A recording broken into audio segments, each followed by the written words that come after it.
ഡോക്ടറുടെ പ്രിസ്ക്രിപ്ഷൻ ഇല്ലാതെ മെഡിക്കൽ ഷോപ്പിൽ നിന്ന് നമുക്ക് ലഭിക്കുന്ന വാങ്ങാൻ പറ്റുന്ന മെഡിസിൻ ഏതൊക്കെയാണെന്ന് പഠിച്ചാലോ?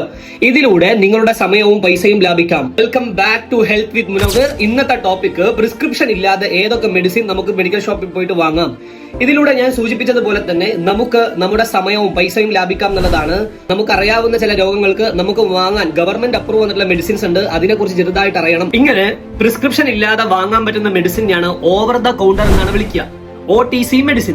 ഇന്ത്യയിൽ നമുക്ക് ആരാണ് അപ്രൂവ് നൽകുന്നത്?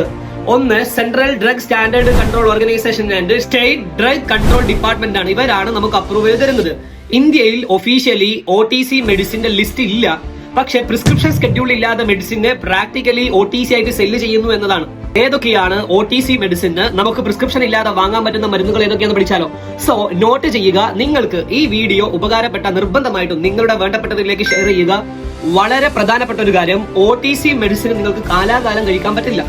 Only 3 to 5 days. അതിനുശേഷം നിങ്ങളുടെ ലക്ഷണങ്ങൾ സിംറ്റംസ് തുടരുകയാണെങ്കിൽ നിർബന്ധമായിട്ടും ഡോക്ടറെ കാണണം. നമ്മൾ സ്വയം ഡോക്ടർ ആവുകയല്ല ചെയ്യുന്നത്. ഗവൺമെന്റ് അപ്രൂവ് ചെയ്ത കാര്യങ്ങൾ നമ്മൾ അപ്ലൈ ചെയ്യുന്നു എന്നത് മാത്രം. അപ്പൊ നമുക്ക് പഠിച്ചാലോ? 5 കാറ്റഗറി ഉണ്ട്. അതിൽ ആദ്യത്തത് ഫീവർ ആൻഡ് പെയിൻ മെഡിസിൻ ആണ്. പനിക്കും വേദനക്കും ഉപയോഗിക്കാൻ പറ്റുന്ന മെഡിസിൻ ആണ്. ഇതില് പനി, തലവേദന, ബോഡി പെയിൻ, ഈ 3 കാര്യത്തിൽ നമുക്ക് വാങ്ങാൻ പറ്റുന്ന മെഡിസിൻസ് ആണ്. ഒരു ഉദാഹരണം പറയുകയാണെങ്കിൽ പാരാസെറ്റമോൾ, ഐബുപ്രഫൻ ആൻഡ് ആസ്പിരിൻ. പനിക്ക് ഉപയോഗിക്കുന്നത്, joint pain, body pain, inflammation ഒക്കെ ഉപയോഗിക്കാൻ പറ്റുന്ന മെഡിസിൻസ് ആണ്. രണ്ടാമത്തെ കാറ്റഗറി കോൾഡ്, കഫ്, അലർജി. ഇത് 3 നമുക്ക് ഉപയോഗിക്കാൻ പറ്റുന്ന ഏതൊക്കെയാണെന്നുള്ളതാണ്. Cetirizine, levocetirizine for allergy and simple cough syrup for cough. And മൂന്നാമത്തത് നാസൽ സലൈൻ സ്പ്രേ, നമ്മുടെ മൂക്ക് ബ്ലോക്ക് ആവുക. മൂന്നാമത്തത് stomach problem for acidity, antacid tablet syrup കഴിക്കാം.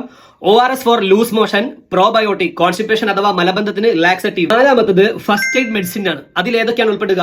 Antiseptic spray and cream, burn ointment and pain relief spray. And final one vitamins and supplement ആണ്.